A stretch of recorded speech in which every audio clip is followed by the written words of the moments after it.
Hari kelahiran Kartini selalu dijadikan momentum kesetaraan gender dan emansipasi wanita. Bahkan ulasan-ulasan mengenai emansipasi wanita banyak dijadikan trending topik. Itulah keunikannya seorang wanita. Belakangan dijadikan suatu pengetahuan atau disiplin ilmu tersendiri.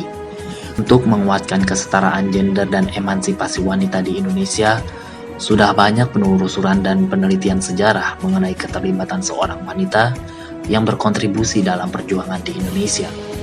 Tidak luput dengan sejarah kemaritiman, panggilan wanita-wanita di zaman Nusantara yang punya andil besar dalam berjuang menggunakan sarana laut ditelusuri.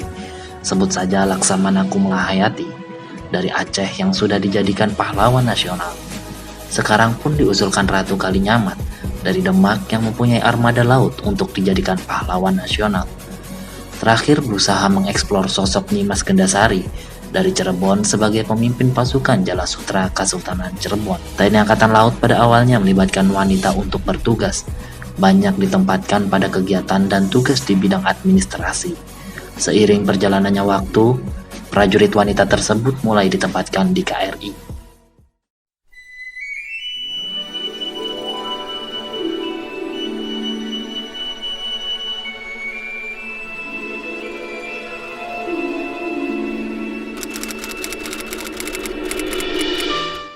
Sebelumnya kami tidak tahu akan berdinas di KRI karena harapan kami berdinas di staf.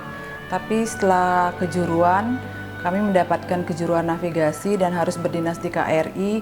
Dari situ kami mulai belajar untuk mengenal lingkungan KRI.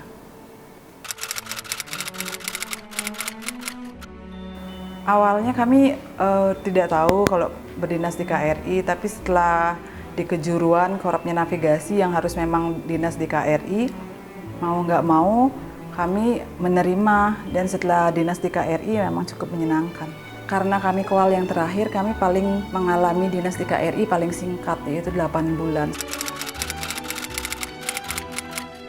Saya masuk Angkatan Laut ikut pendaftaran Lanal Benua pada tahun 1998. Tahun 98 selesai pendidikan, saya dapat penempatan di KRI Teluk Cirebon, Koarma Bar dulu. Kalau sekarang Koarmada 1. Nah, kebetulan komandannya pada saat itu Mayor Nur Singgi dan saya ditugaskan sebagai Bintara Navigasi Departemen 1.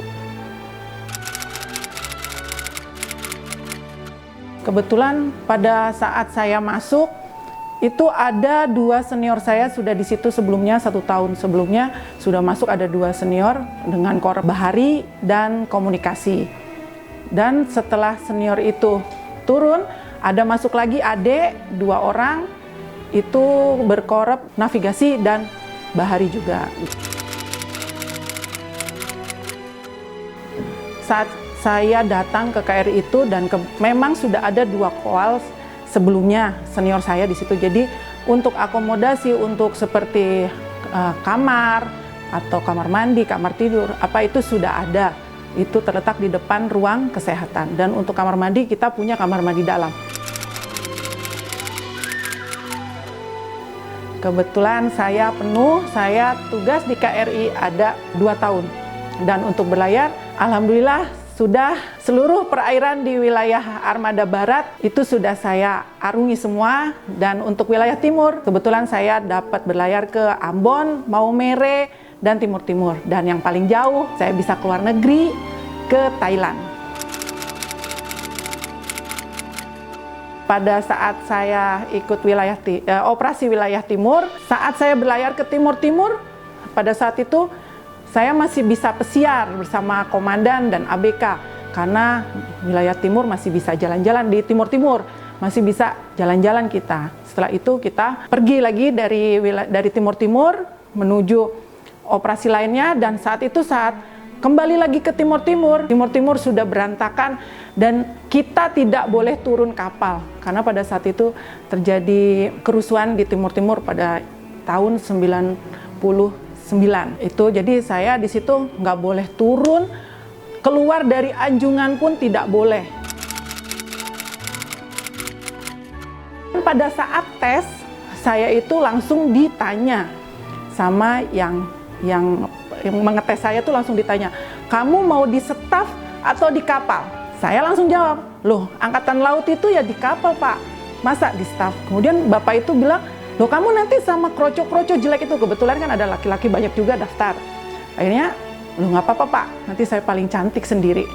Akhirnya, ya udah saya catat, kamu nanti di kapal, siap, langsung. Setelah berjalan terus, tes terus, ternyata pas pantuhir saya ditanya lagi, kamu benar penempatan di kapal mau? Siap, saya mau penempatan di kapal. Akhirnya saya lihat navigasi, wah kayaknya cocok nih.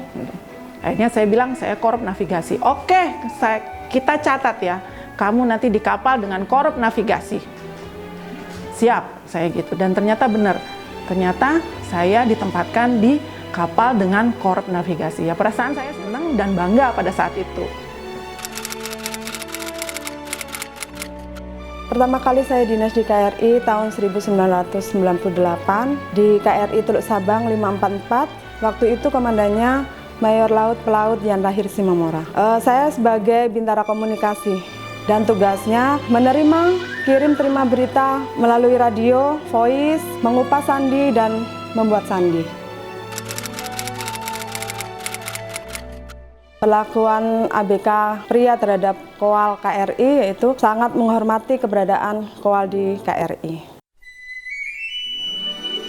Kisah ketiga Serikandi Laut KRI Koarmada I secara takdir sudah menjadi epik atau kumpulan riwayat. Perjalanan waktu sudah terukir dan menjadi catatan di sejarah, bukan untuk menunjukkan sekedar emansipasi, melainkan pembelajaran, sama halnya dengan catatan habis gelap terbitlah terang.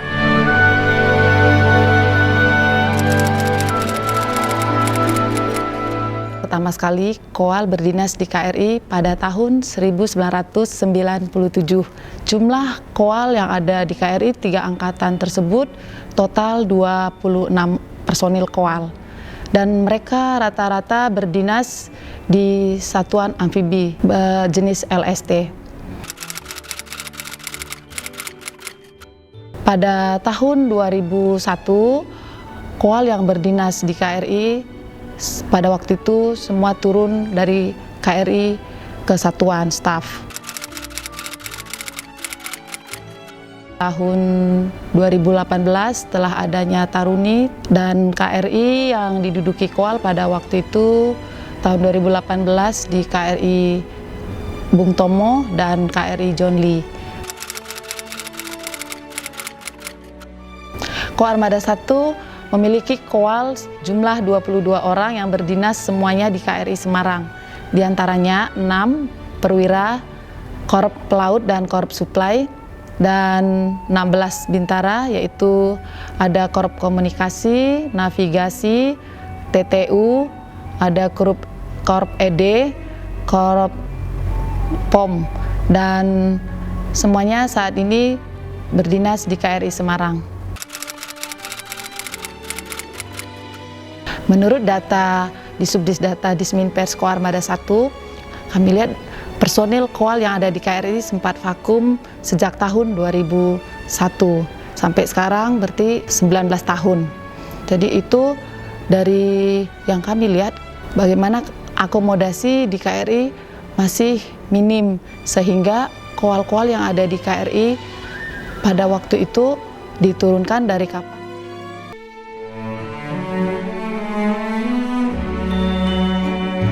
Pendekatan etika feminis berupaya membangun keyakinan bahwa etika tradisional yang mengutamakan maskulinitas dan beranggapan pengalaman dunia ini hanya milik pria secara moral kurang menghargai wanita. Padahal maskulin dan feminin hanyalah pilihan karakter atau bidang yang disukai, bukan diartikan kodrat Tuhan memberi ciri fisik atau jenis kelamin ataupun identitas gender.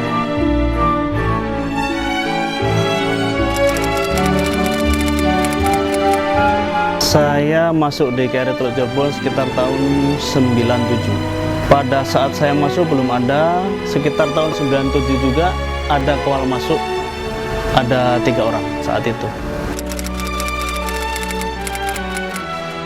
Pada saat di kapal kita semua profesional, menyesuaikan hierarki. Pada saat melaksanakan tugas, kita melaksanakan tugas dengan profesional. Memang untuk Koal sudah lama tidak berada di kapal. Saat ini kemungkinan terobosan baru, kami bangga kalau memang ada Kowal di kapal, akan menambah profesionalitas dari Angkatan Laut.